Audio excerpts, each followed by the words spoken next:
Britain. I'm in South Central Pennsylvania. We're probably all U.S. here, given this time of day. So I want to welcome you. Thank you for joining. I started up the CATS list after conferring with Rodney. I thought years and years ago there was one. I was using CATS on an N-scale layout 14, 15 years ago, and then I couldn't find one. And by then Yahoo had kind of shut down their front door, and it wouldn't let me search and find it. So I contacted Rodney, and he had said that the other admin on that list kind of had gone by the wayside, and I offered to open one up. And so here we are, and I'm trying to facilitate some things. So welcome. I model 1950s Pennsylvania Railroad, and the reason I'm using CATS, I mean, it's not era appropriate, but it's sure really easy for a novice towerman at an op session to use. And the other half of that equation is I'm working on US and S panels, but they're a lot more complicated to set up the programming for. So I am going to do that. I'm going to run CATS in the meantime. And I think probably when it's all said and done, I'll leave it up to the tower operator if he wants an era appropriate US and S panel. It's a little more complicated to run, or just use the CATS. So it doesn't matter because it's all using the same files in the background. So that's my story, and I'm sticking to it. So who wants to go next? I'll go. All right, Seth. Yeah, okay. So I'm Seth Newman. I know most of you guys. I've been using CATS almost 10 years. A friend of mine, Steve Williams, and I set it up. Steve is a very good programmer. So the way this worked was I would use the menus in CATS and kind of get to what I wanted to do. And then Steve would dive into the XML and rearrange it the way his preferences as a pretty good embedded programming guy would do it. Interesting, you talked about using CATS as a simpler alternative to a USNS toggle machine. My layout's set in 99, and it models parts of the former Western Pacific that are now the Union Pacific. And they had a toggle machine, but by my era, it was actually being run through their CAD system. And CAD is a very awkward, pretty much text-based system that involved a lot of TN3278 or TN3270 screens, for those of you who remember those. And we actually happened to model the territory managed by DS58 Omaha. And it turns out a friend of ours, Breezy Gust, who was an advisor to Rodney in designing CATS, was DS57 at the time. And he was in Roseville.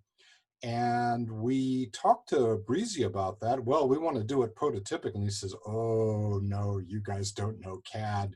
You might train a couple of people to do it, but you really don't want boomers dealing with CAD. And we said, oh, no, we really want to be prototypical.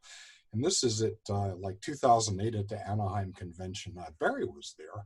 And so Breezy says, well, tell you what, I have the third trick. And if you show up in Roseville after about 6, there's no managers around. So why don't you come up and sit in with me? So we take off early, and I think we were both still working at the time, or maybe I had just retired. And we drive up to Roseville and we meet Breezy. And basically Breezy sits us down in the chair and has us run Uncle Pete's Railroad for several hours. And we came to the conclusion that, first of all, we had no place to put 9 screens. And even if we did, no boomer was going to be able to deal with that. And Breezy, when we all went out to dinner, this is now 1 a.m. after the trick, said, well, my friend Rodney wrote this thing, which is a pretty close simulation of Digicon. And it's much easier to deal with and a lot more intuitive. So Anyway, here we are. Great. And where do you live? Mountain View, California. Okay. You're out on our left coast. Yeah, It, absolutely. Yeah, yeah, a the, little search engine company here. the, I mentioned about the complexity of doing the US&S panels. So part of my issue is I model a 4-track Pennsy main line. So when you get into a full interlocking, you've got, a lot of crossovers, and the logic branches required for that are just crazy. And, I got out of N scale 10 years ago and switched over. So I'm just now at the point where I'm automating the CTC. And every time I come back to JMRI, the method in which they're doing it changes. So like now there's actually a US&S menu that didn't used to be there, and I don't even know how to use it yet. But CATS, it's like you sit down and a couple of settings, and the signals work, the routing works, the whole works. I mean, it takes care of so much of it automatically. So yeah, it's taken the layout editor people like 10 years to kind of get where Rodney was when we started on this. Yeah, and US&S panels, even fairly simple ones. I'm working on implementing a friend's Santa Fe system, which is, a fairly well, richly implemented US&S system. He's trying to keep it as close to his practice. And it's a lot of work. I mean, it's just a lot of work dealing with all the cases. all right, who else wants to go? I'd just like to say that whoever doesn't have their microphone muted, it would be nice to do that, because I just lost Seth there while the train was going by. Thank you. Also, okay, that's a, there's a guy in Chicago named Greg Bedlick, and you know him, Seth? He's the guy that's writing up all the stuff for the CTC and actually how it actually works, with the exception of the delays. He said delays are stupid in model railroading because we're not, it's just, you can't make the timing correct. But if there's a question about how to do something with your CTC panel, Greg Bedlick would be the man. Cool.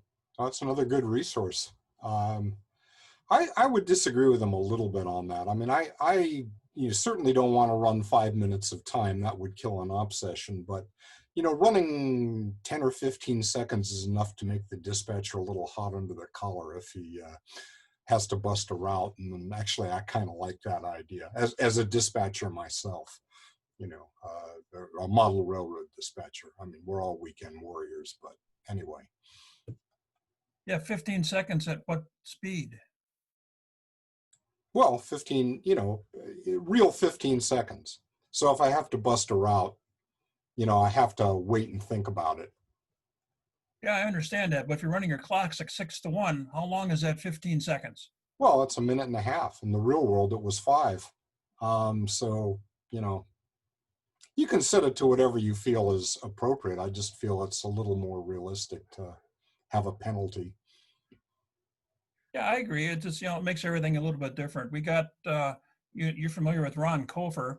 He's Yes. got 2 CTC panels up in his, over on his layout there. And one of them, it's just longer than hell from left to right. And if you want to do something on the right-hand side and somebody wants something on the left-hand side, if you don't wait for the right-hand side to get done working and you do something on the left-hand side and code it, it stops. Everything goes back over to the left-hand side, and the right-hand side just sits there and does nothing. So have any of you guys been to Mike Burgett's layout? Oh, yes, that's wonderful. I was going to say, yeah, you talk to somebody about CTC. I mean, he's the guy who goes out and buys the old equipment, installs it behind his garage, and makes it work with an interlocking on his layout. Well, that's his day job too. I mean, Yeah. he's Yeah. second or third line signaling manager for CN. I think he owns most of the upper Midwest. He's like in the Chicago area, isn't he? No, he's in Detroit. Yeah, he's just north of Detroit. Waterford, Michigan. Yeah. From where I am, that's kind of Chicago area. Yeah. No, he's wonderful, and he's I mean, he's totally into it and he loves it, and that's his job. And also, so he's just got it all. All right, who else wants to tell us about their modeling? Come on. Well, I'll talk a little bit. Tim? I was going to talk about the timing issue. Go ahead. I've been away from HO for about 6 years now, although I'm getting ready to get back into the basement. Right now we're cleaning up and getting ready to start a new railroad. But I've been working in the live steam area, well, for 6 years, and we've got a full USNS panel on the live steam railroad that I'm working with. I put in timers on knockdowns. This is Contessa, and she's leaving now. Is that our mascot? Yeah, no, I'm hers actually. She allows me to be in here. But we put in. I use 15 seconds when I need to knock something down. Reason being is you put a 1,500-pound steam engine cruising along at about a real 15 miles an hour with 30 or 40 cars weighing about 400 pounds each behind it. It's going to take him a while to stop. So we also did the same thing on. We're not using true return from switches in the field. I've timed each switch, and I know exactly how long each switch takes to throw. And so we have timers set in there. So once a switch is put into, once it's out of correspondence, the lights stay out for anywhere from 8 to 10 seconds, and I can't do anything else until that comes back in. It took a lot of extra logic writing to do, and this was all done in Panel Pro, mind you. And see, she's back because I've got a big piece of cheese sitting over here to snack on. But I've had a couple of real big dispatchers come up to the live steam railroad, and I had a gal who was a CSX dispatcher at the time. The first year we had the panel in, and she was saying, "Well, I have no clue how to operate this thing." See, if you had Digicon or whatever it was, she said at the time, and it may have been Digicon. She said, I could sit here and I could do this and with pretty well with my eyes closed after about 10 minutes. And so I've been looking at Layout Editor, and I've been thinking seriously about CATs for a long time. I'm having a lot of trouble with Layout Editor, and the newer versions of JMRI have hosed my panel file. When I try to save them in the new versions, it strips a lot of stuff out for some reason. But I've kind of started experimenting with CATs for that reason, because I'm of the point where, between two monitors that are about, yay wide, I can catch pretty much everything. But that I've got a 60 position panel sitting up there in that little tower where I've got about 2.5 feet between the edge of the desk and the back wall, and less room to work the panel. But that's kind of where I am right now. I'm custom building working searchlight signals, cheating it with tricolor LEDs, but the timing thing really kind of hit home with me, because it was something we decided on very, very early on. Over the course of 13.5 acres from the east end of the railroad to the north end of the railroad, there's a rise of almost 20 feet. So it makes there's a pretty significant grade that comes right up to the big interlocking on the railroad, where everything comes together and splits apart again, which is where I end up sitting. So those timers are absolutely mission critical for going downhill, and in those same situations I said. And funny story on myself, I was out ballasting track one day, and decided, oh, okay, yeah, well, I need to move the engine. And so I unhooked from 7 cars that were loaded with real gravel, and said, yeah, I can grab them real quick and throw the skid under them. No, they started dragging me down the right of way, and when they hit the ground about a half a mile later, there was gravel everywhere and about 30 feet of torn up track. So that's the that's not a funny story. I didn't get in much trouble as I thought I should there. Okay, I'm going to shut up now, and I'm going to say hi to Dave out there. I haven't seen you in a while, and Seth, you too. And Jerry, I think I've been to your railroad once, maybe. Oh, have you? The HO one or the N scale before it? I'm not sure, Jerry. You do Pensy. There was a Pensy railroad I went to. The year we were in Detroit, and it was a very nice railroad, and had a metal pole right at the beginning of the railroad. Maybe that wasn't yours, but anyway. Well, I'm in So I'll shut up. Pennsylvania. Do what? I'm in Pennsylvania. Oh, okay. Then it wasn't yours, Jerry. Sorry. But I'll let somebody else talk. So there it is. So. All righty. Who's our next victim? I mean, volunteer. Well, my name is Barry Grateful. And I connection on this thing. Barry, you've got a really bad connection. You may be able to hear us okay, but that's typical. Yeah. Where's your I microphone? haven't switched over to my picture. It's in the computer. It's a laptop or a tablet computer. So maybe I should just give up on trying to talk if you can't hear me. No, it's a little better when you're that close. Okay, well, if that's what I have to do is get closer, then I'll get closer.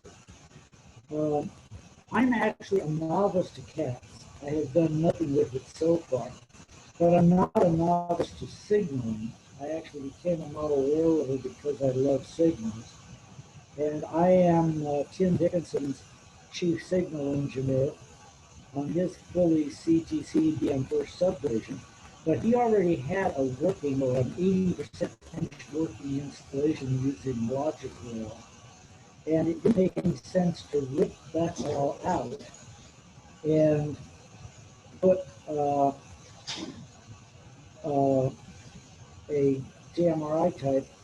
JMRI/CAT system in. So I maintain it and I expand it, but we're not planning to change over to cats. However, I do now have another friend down here in Southern California who is building a small modern layout for which cats is perfectly suited, because since he's modeling the present day, it would be on a cat style screen for the CTC. So I want to learn how to work with cats. I'm no stranger to computer and electronics. I worked in the film industry as an audio engineer for most of my career. And by the time I retired from Technicolor, I was one of their system administrators that was responsible for not only moving feature-length films in high definition around in file format, but also in keeping them secure from the bad guys. So I know a bit about computers, but I don't know much about cats. Well, we'll get you there. Well, this is an introductory session. And I don't think I'll have too much trouble learning cats considering the other things I do. I'm also doing a few things with Arduinos and MSS right now, which really is a whole different world than cats, because CTC on a Freno layout is just somebody's pipe dream. We're never going to have that, because we can't even get people to agree on having signaling, let alone having CTC. And if everybody's module, every siding, and every junction doesn't support the CTC, Yeah. how are you going to do it? Yeah, your group's got to go all in. But That's yeah, right. And we have some people that have double track modules, and they have gone so far as to put detection in those modules, but they don't want to install any signals at a double track junction because they're too expensive. yeah. All right. Thank you, Barry. Who else? Hey, Jerry, I can go. Dave Cochran. Oh, go ahead, Dave. Okay, thanks. My name's Dave Cochran. I don't know, maybe half the people here. And I live in Franktown, Colorado now, used to be in Parker, Colorado. My experience in getting up to cats took a while. started with Railroad and Company for traffic management and used, or not traffic, Railroad, what the heck was, RailOp was for traffic management, and Railroad and Company for the signals and stuff, using Digitrax, and that all worked pretty well, but I had a problem with Railroad and Company, and I asked the guy in Germany that writes it for a little help, and he told me I had to upgrade for another $600 or something like that. So I went to JMRI, and we tried that for 2 years, got lots of help from some great people online, and never could make it work with our railroad. Our railroad at the time was about somewhere around 2,000 square feet, I guess, and it just swamped JMRI. It just didn't work. So I bit the bullet, went back to Railroad and Company. Then 5 years ago, we moved out here to Franktown, and my Digitrax duplex just would not work in the basement out here. So I switched my train control to NCE radio to get away from the 2.4 gigahertz and back down to 900 megahertz where Digitrax simplex was, but you can't get it anymore. And that seemed to fix my train control issues, but Railroad and Company would not work with NCE. So Rodney lives, I don't know, maybe 35 miles from me, the other side of Denver. And I talked to Rodney about it a little bit. We were both at one of Don Meeker's op sessions. And he said, well, the reason CATS works, even though it runs through JMRI, is because it offloads a lot of the processing from JMRI. So JMRI doesn't get swamped. So I wound up running an NCE command station and kept my 9 or 10 Digitrax boosters, because there's a little 2 resistor interface you can wire up that will interface NCE to the Digitrax boosters. And then I set up a separate LocoNet that has all of the BDL 168s and the SEHCs for signaling and detection and all that on the new railroad that we have here in Franktown to run off of CATS. I did all the programming on Railroad and Company, and my wife, who was a software engineer, felt sorry for me. So she said, how about if I program CATS? And I said, you got it. It didn't even take me a microsecond. I just said, go for it. So she did all that setup, and it's been working like a champ. And I've been trying to get Rodney over here to operate, but we haven't operated since March because of COVID. So we're happy CATS and NCE users, and still use Digitrax for signaling and the other stuff. And we use the Operations Pro from JMRI for our traffic management, and it's the absolutely the cat's meow on operations traffic management software. Dave Waraxa, who's on here, put us onto that. We lived on a sailboat for 5 years, and we were sitting on the boat writing our own software. And Dave said, why don't you try Dan's stuff? So I looked at it. It was still in the infancy. And I decided, at that point, we had 10,000 lines of code or something like that. And Dan was on the right track. We exchanged a few comments about algorithms for various things. And we've switched to Operations Pro and CATS. And it's just all working great. That plus the NCE. We've got a 2,500 square foot railroad now, multi-level. So that's what we're doing. And the era is 1940s, 50s, and anything around there. We aren't prototype modelers, so we aren't constrained by the real world. And that's our story. Yeah, thanks. I'll probably look at the Operations Pro down the road. It looks like one of those things that has a steep learning curve, but then it's probably easy once you get into it. I know everybody that uses it raves about it. Around here, most of the people are used to the traditional car cards, waybills. They can come in without ever having seen your layout, and they know how to run it. So that's a nice side to that. That's at least where I'm starting. I should probably comment on that. I didn't mention I have prototype experience. Back when I was 18, I worked a year for New York Central as a brakeman, And the next year was after the merger. I worked for Penn Central as a fireman. And I will tell you that for people that like prototype modeling, I never stepped off a caboose with a deck of cards in my hand. Always a switch list. Yep, I hear And, you. you know, rainy night, you're trying to grab hold of a boxcar going by. This before the rules where you had to stop before you could get on or off anything. Um, car cards and waybills belong in the caboose or at the clerk's office, not with the crew that's out switching cars. I totally agree with that. But if you have that concept where me as a model railroader, I'm the engineer, I'm the conductor in the caboose, I'm also the switchman or the brakeman or whatever, you're kind of doing all those roles. So it's a big gray area, but I appreciate that. It might be a good topic for another session at some point. But I want to keep us on track here. Rodney, by the way, thank you for joining us. It's great to have you here. Appreciate your product, appreciate your efforts. Do you model yourself? Yeah, well, first of all, let me say thank you to everybody for showing up, and it's good to see some of the faces, be able to put faces with some of the names I've heard about. And I met some of you guys, Seth and Dave, and so on. Good to see y'all. Hope you're doing well. Yeah, I tried to do a little bit of modeling. I'm in scale, and my layout is right behind me. So all you see is a staging yard and a closet. So that's all I've got so far. But I'm working on it, and I was doing some of it, and then I kind of, I got tired of working on cats for a while and stuff like that. But then, Jerry, about the time you started this up, and I saw some of the other things happening, I got interested again. So I've been spending a lot of my time now working on various aspects of cats, and we can probably talk about some of those sometime.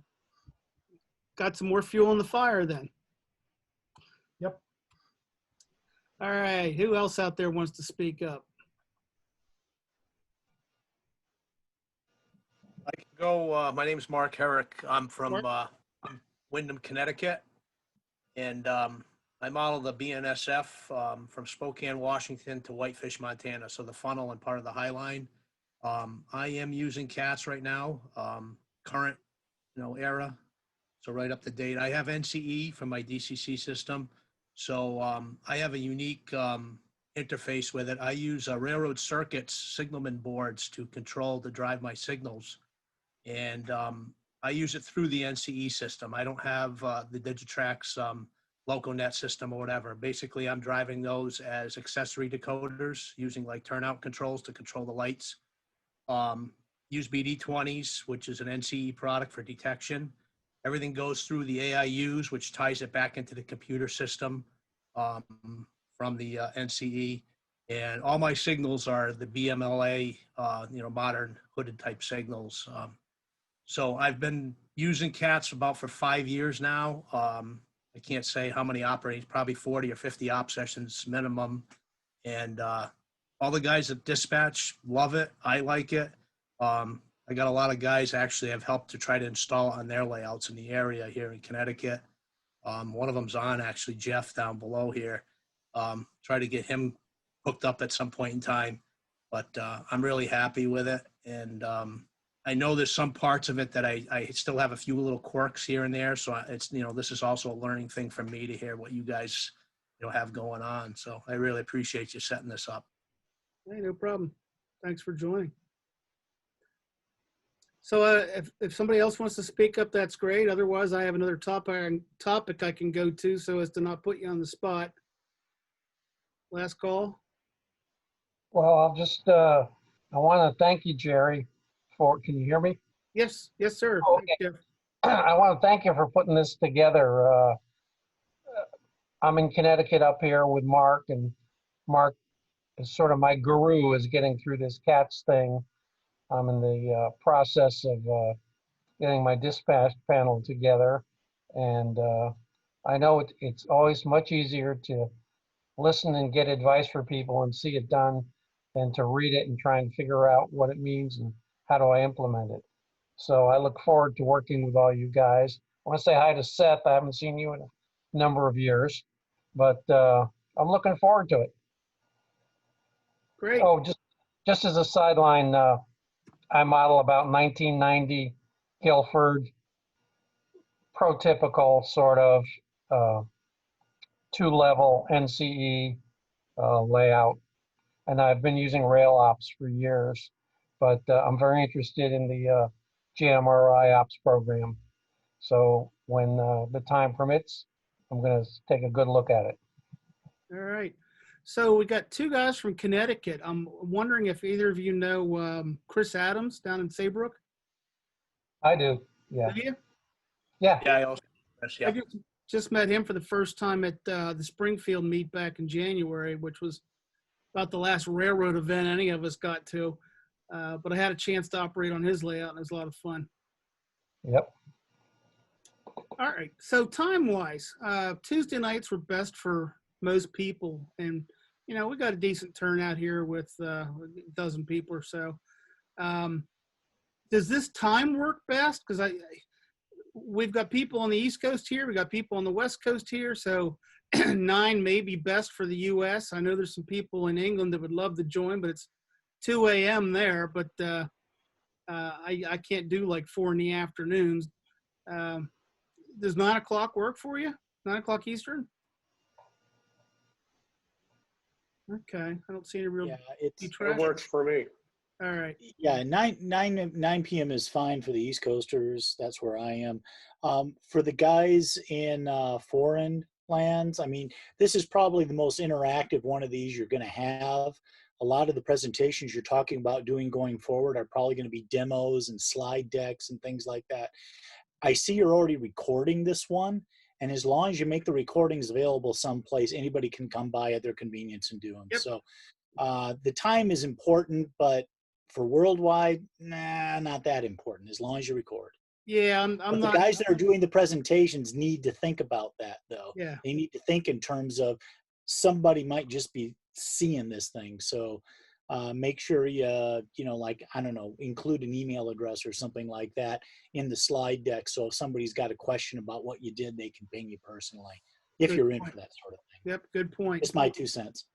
So I had built in a kind of an outline of, well, and I'll back up to the feedback we got tonight. So we've got some people that have been using CATs for several years very successfully.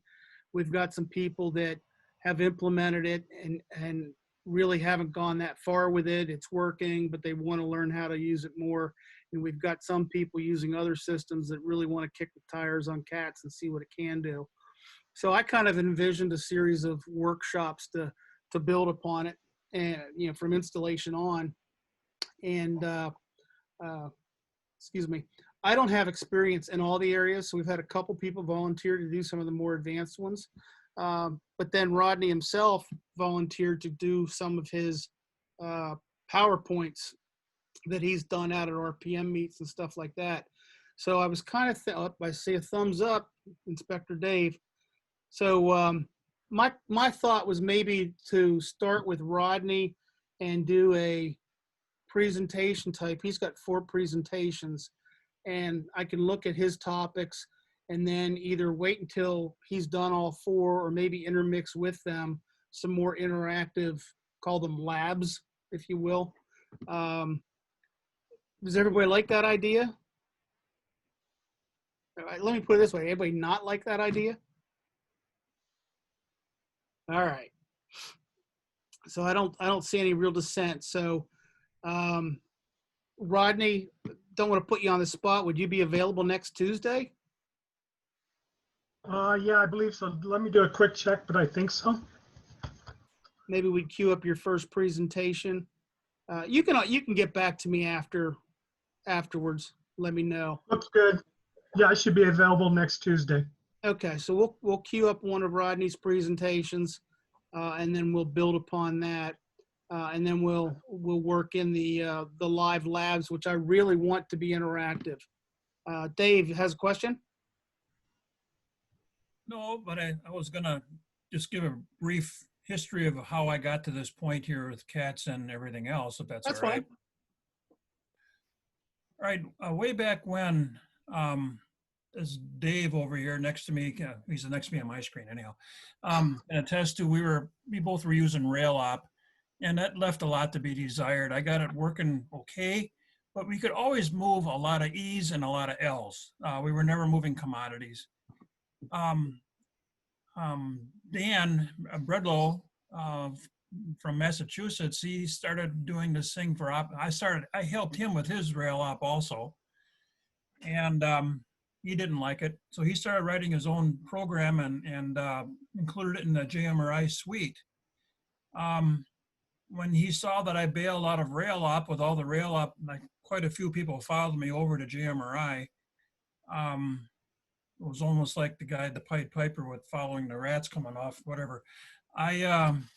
He called me and he asked me the following question. He says, I want to make the program less toy-like. He said people were telling him that program was, like, toys. So he's incorporated a boatload of ideas from me in the program to make it as close to prototypical as I feel we can make it, which is where I was talking to Dave Cochran. I forgot you had a sailboat down there. And now that you brought that up, I remember that. So then I asked, I said, it really would be nice because I got CATs running on one computer and I got JMRI operations running on another computer. I says, it really would be nice if we could kind of connect those two together somehow. So when a train hits a station and CATs, it'll move the same train in operations to the next location and move the cars accordingly. Well, Rodney and Dan got together, I do believe, and you guys created that interface. And I think I was one of the first ones to use it. And it's worked really slick up until the computer forgets what speed my Digitrax is running at, and then everything gets screwed up over here. But then I asked Dan for one more thing. I said, it really would be nice because as it stands right now, I do this operation stuff and paperwork in real time, meaning I don't print out a whole session with JMRI operations before we start. It prints during the session and upgrades and uses cars more than once on occasion in certain locations. So I says, it would be nice if I could get operations to have some kind of an automation that when a train hits a location, the automation kicks in automatically, prints out the next train, prints out the paperwork for the train, and it goes out. I got three printers here. Each printer gets its own paperwork.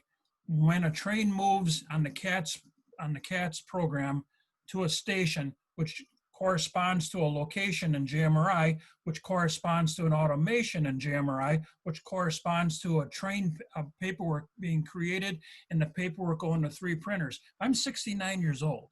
It's not like it's impossible to do for an old fart.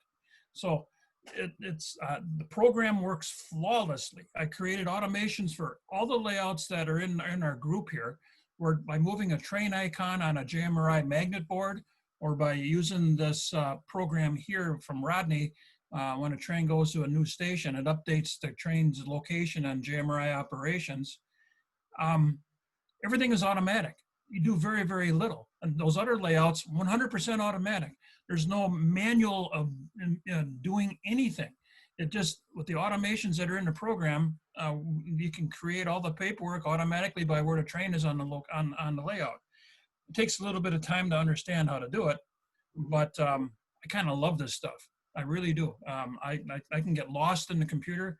I'm helping people from all over. And it's really, with the new paperwork that we got from this guy over in Michigan, Dan, forget his last name now. I got half sheet paperwork, like a actual switch list that prints out. And that's part of a presentation I'm going to do. Jerry's going to let me do a presentation on incorporating CATs and operations together. And part of the spin-off of that is going to be the paperwork that it creates and what that all looks like also. Yeah, look forward to that. We'll get people up to speed first and do that maybe in a couple months here, December, January. It's a good time of year to be doing this because you're going into the modeling year. Or the modeling season, I should say. Even though I guess this year everything's a modeling season, not going anywhere. So, anybody else want to speak out?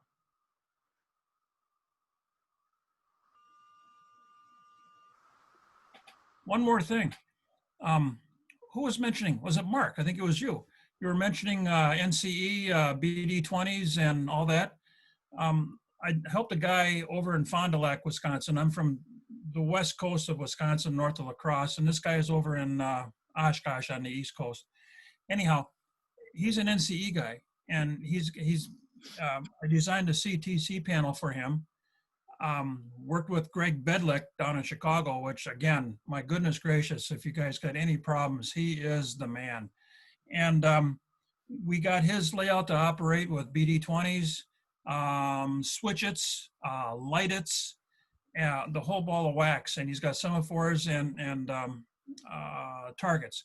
And it took us a while to understand how to do it because the instructions for these things are written by, I don't know, engineers. They're not written by us knuckle draggers. So it's hard to understand some of this stuff. And even when he was getting responses to his questions on the NCE board, he would forward them to me and I looked at them and go, what the hell does he mean by that? So we finally figured it all out. But it works, JMRI works with Digitrax, which is what I use here, NCE. It works with everything, and the JMRI stuff works very well. So, Rodney, again, thank you for the fantastic program you're letting us use. Absolutely. I love it. Yeah, and to tack on to what Dave said about engineers writing manuals, I mean, back in the day, I've had my Digitrax stuff for 25 years now. Still runs great, but that was an example. The manuals weren't very well written. I don't know what they look like today, but they weren't then. And when I came into my current layout, I had a lot of gear left over from my N-scale layout. I had tortoises, switch-its, detection is Digitrax BDL 168s. You know, the original iteration of those had some bugs, but they've got them all cleared up and they seem to be working well for me. But when I knew I was going to run out of some of the boards, I took a look at railroad circuits and some of their, you know, Tower Master and Signal Master and all that. I couldn't understand the manual. And for those of you that weren't on at the very beginning of the call, I've been in IT for 32 years. And, you know, I'll attack a lot of learning curves, but I looked at that and I'm like, yeah, no thanks. And then Dick Bronson was going to be at they had a regional NMRA meet here about 3 years ago, and he was doing a presentation. I said, oh, no problem. I'll go talk to him there. That was worse than the manual. I couldn't talk to the guy. Didn't understand it. So, yeah, I do some programming, PHP and stuff like that. I can go into an XML file and kind of find what I'm looking for, but I don't write that stuff from scratch. Never learned .NET. There's a couple times I said, you know, I ought to learn Jython or whatever because of this stuff. You know, here it's a fairly simple language to pick up. Just don't have the time. Just don't have the time. So yeah, great product you got there, Rodney. And, you know, kudos to the JMRI guys that aren't here. The product that they put out, unbelievable, massive effort. So kudos to all. I'm willing to sit here and leave this as open chat here for the next 20 minutes. My big goal tonight was to kind of test the interface as an admin, make sure I can get the recordings down. I've got a YouTube channel already set up and just waiting for stuff to be posted there. I can do some cleanup. Not that it's needed, but it's possible. I see there's been some chatters out there and I haven't been paying attention to that. Yeah, Jerry? Yes. It's Ken. I know actually a fair number of the people here. Yeah, Dick is really a heavily focused hardware guy at heart. Yeah. The software side of it is not his stronger point. He finds people, you know, a few others around the world who basically help fill in for him on that or help to explain it to the masses. Yeah, so he had a room full of people at this regional meet, and I think a third of them got up and walked out because they just couldn't get it. So I've always found him to be incredibly helpful. You know, my late business partner Chuck Catania and I used to use some of his stuff, even though we're largely in the CMRI world. We liked his detector, the BOD8. And, you know, I've always found Dick and Karen to be fantastic to work with, but you have to be fairly technical to, Yeah. you Yeah. know, in a hardware sense, to latch onto them. On the other hand, you know, stuff's very nice. It's I think there's some real nice design principles. So you know, he's a great contributor to the hobby. But Absolutely. I'm not knocking that. Don't misunderstand me. I know quite a few people using his products. I do use his serial interface for LocoNet. oh I've yeah, got a local couple bar. of those, but yeah, some good products out there. And it's just there's so many things that I work with that have a learning curve that's more of a cliff, and Yeah, so I have to true. pick and choose which ones. Like I recently learned a CAD program for doing. I got one of those silhouette cutters, and I'm designing some stuff Uh-huh. for laser cutting. And I did my own track plan on it for the NMRA AP and civil engineering. Um, you know, you could have done any track plan to satisfy that requirement for the NMRA, but I said, no, I got to do mine. Well, it's like a 32 by 34 overall with three levels. So getting all the bench work and all the curvatures and all that and figuring out how to do that, having never done CAD before, you know, it was a bit of a challenge, especially when you get down to the point of doing trees and stuff. Oh yeah. Dick is a really very personal guy. And his wife also, I've spoken with both of them on the phone. Another guy and myself had a hobby electronics company, and Dick was, his products were some that we carried. And Seth, you mentioned Breezy Gust a little bit ago. Breezy, of course, worked for Uncle Pete, and apparently they were looking for some training aids, and US&S gave them an outrageous bid. So Breezy contacted us and said, hey, you guys want to make a bid on some training aids for UP? And we said, sure. So we did. And they contracted with us for one. They had these really high-speed crossovers that took two turnout motors or two switch stands to throw the turnouts. And some VP apparently wanted these things to be a number 30 frog or something like that, ridiculous. And we said, well, we can do that, but you'll need a semi-trailer to haul the training aid because it'll be, you know, really long to get that level of frog. So I think we said, how about a 12 or a 14, but we can still do the multiple turnout motors and stuff. So we built one for them, and then they called us back and asked for more. So we had a good time, and Breezy put us onto that. Oh, he's a great guy too.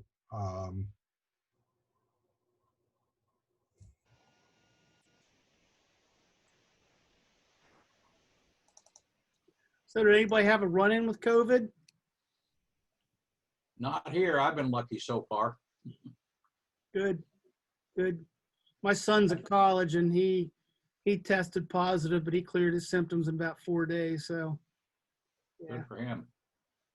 Yeah, I we did want lost. to say that we're using Dick Bronson's hardware, the Signal Man and Tower Man and so forth. We're using it on the outdoor railroad and have had really good success with it.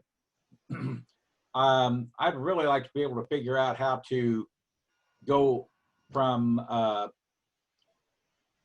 CATs and just use those connections that are already there without having to go out and reinvent the wheel. That's my biggest hurdle right now, is being able to take my existing hardware and have CATs talk to it. So I'd love to have somebody talk me through putting a panel design together and then how to make that happen. That should be fairly straightforward. Like I said, I've not used his products, but I believe Mark, the coding is all there, right?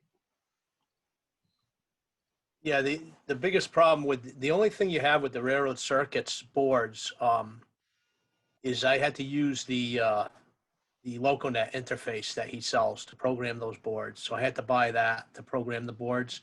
But once the boards are programmed with the, you know, the addresses that you need to drive your signals, it's just a matter of putting that information, you know, into Designer, and you know, when you build your panel, it's pretty Yeah. simple. Okay, so it's going to talk to the boards. The way our boards are programmed is that it's programmed by aspect. So you've got an aspect, the JMRI aspect goes from 0 to 31, and the boards then know what lights to set when they see that code and their address come down. So that's gonna translate over to CATS without a whole lot of issue then. I don't know if that's going to translate over too good. My boards, my signalman boards are programmed to control the lights as basically an accessory address. So Okay, I heard you say that earlier. Yeah. yeah, so in other words, if I had like signal one, would be like turnout 700, let's say, and normal would be green, and reversed would be red, and then, you know, address 701, you know, normal would be yellow, you know, maybe reversed would be flashing yellow. That's how my boards are programmed, and I that see. faces right into the CATS program the way. Yeah, so you're just using turnout control then on them rather than Right. signal, than aspect control. That's how I'm using it. And I don't know if there's a better way, but that's how I programmed it, and it works. But you know, that's the only issue that I have with the railroad circuit stuff. Jim? Okay, Jim, here's, I got, well, you want to take it, Rodney, or shall I give my side of it? Because I've been also working with Jim on occasion and even been out there. It's beautiful, beautiful couple of acres to say the least. 13 and a half. Okay. And it's for sale. It's for sale, Ken. The big thing, as I understand right now, and actually I've been having some side channel talks with Rodney about it, well, something might come up, is his level of integration through JMRI didn't really, came all before the days of signal mask came along. So all of it got built up expecting to deal with signal heads and just, you know, colors and stuff like that. So as mask came into play, that takes a whole bunch of change. And at the time, Rodney wasn't, you know, wasn't feeling to follow that because he was keeping more than busy enough with everything that they were using. But now I've been bugging him a little bit about, well, there's also this thing called LCC, and it's really nice when the field logic is actually sitting in the nodes and they're just doing basically ABS out there. And you only need a couple of small hooks so that you can have a CTC system overlay that, you know, from a computer. And he's looking into it. What I'd have to say right now is I think that's the case. Is your boards right now, Jim, are programmed to act as a mast, and at this point, I think CATS doesn't like dealing with a mast. Is that correct, Rodney? that's correct. However, some things like the NCE, I think the light ups, if you can work with aspects, then and define signal heads, then it can work with things at the signal head level. And so you would, like in JMRI, you define your signal heads to talk directly to your boards, and then you give the signal head a username, and then CATS Designer, when it comes down to define the signal head at that point in time, then you'd use the username, and it works that way. Yeah, I'll be looking forward to that conversation because I've got the signals on my panels, but I have nothing out in the field yet. So looking forward to that.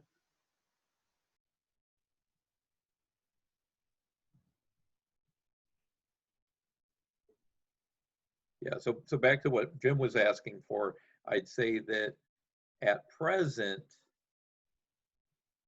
Well, he's going to send me his file for a whole different issue, and I'll look at it and maybe have some ideas that may serve him later.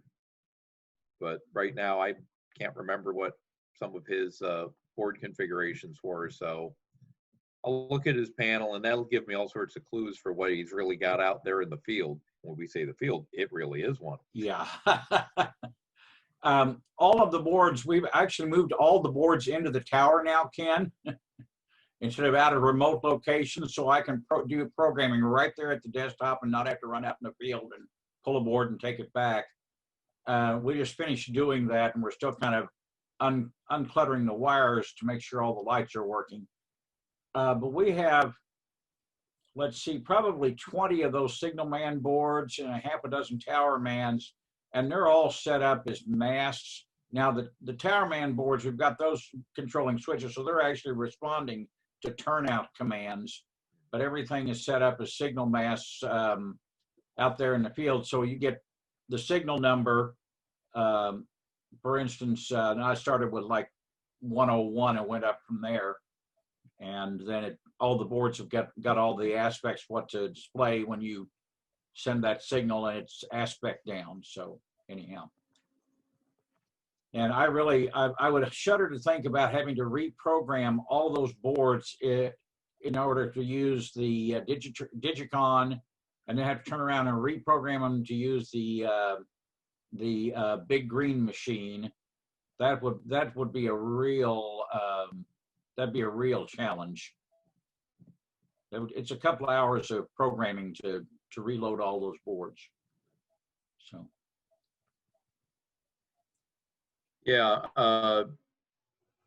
actually with the boards, there are some ways you can do some of that, a fair bit of it remotely if you set up right. But yeah, the amount of change that I'm envisioning that you would need if, say, you wanted to go and implement CATs tomorrow, yeah, we'd be basically resetting a whole bunch of boards.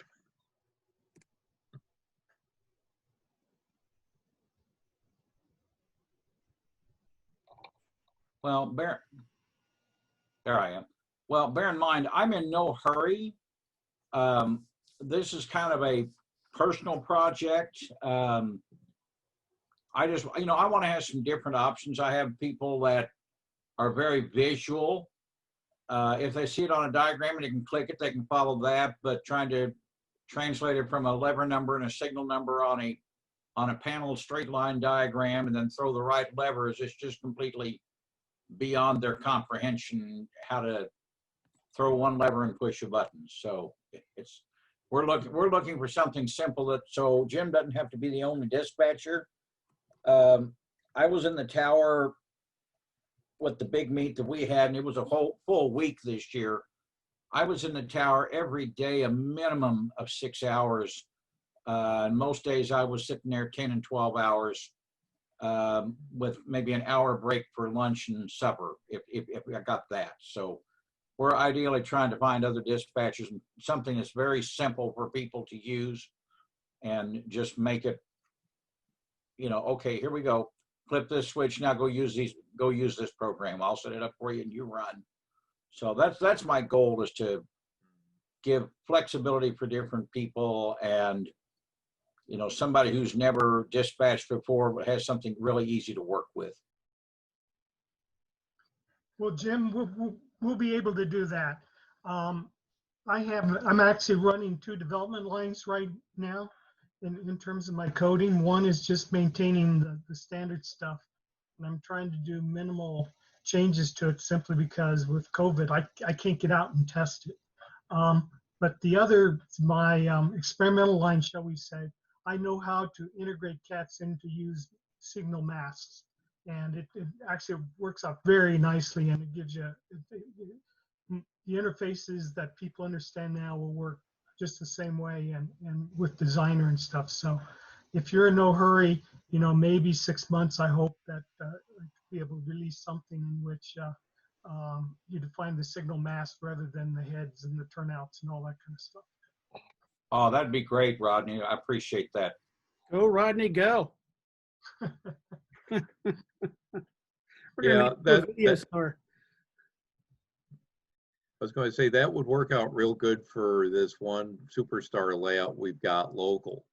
It's all running on LCC right now, and we've got a fully configured on JMRI screen USNS, dispatching panel.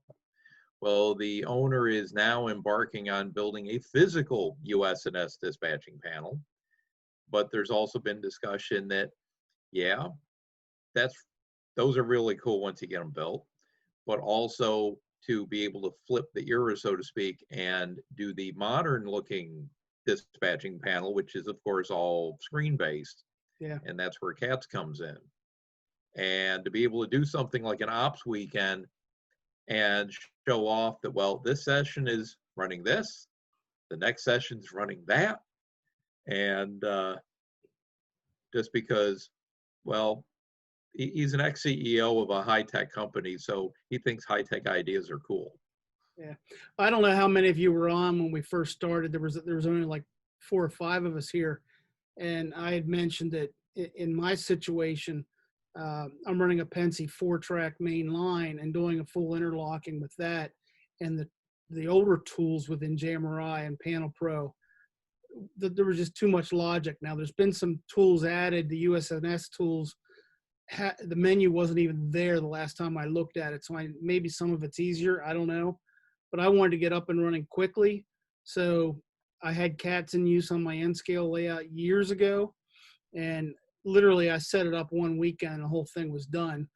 Basically because I already had all my detection boards defined and all my turnouts were defined in JMRI. Super, super easy to implement. And it's the easiest thing in the world to train a visitor to do. And my long-term goal is to do the USNS panels, but then let the tower operator decide which board they want to use for particular sessions. They could do it either way. I model the 50s, so USNS would make more sense, but I don't care. Whatever works for whoever's running that position. So now's probably a good time to close this out. I appreciate everybody joining tonight, and I'll figure out how the whole video thing works and confirm that I can get that uploaded and that works. And we'll get Rodney scheduled probably for next Tuesday night at 9 o'clock. Sound good? Sounds good. All right. Thank you Thanks all. again. Take care.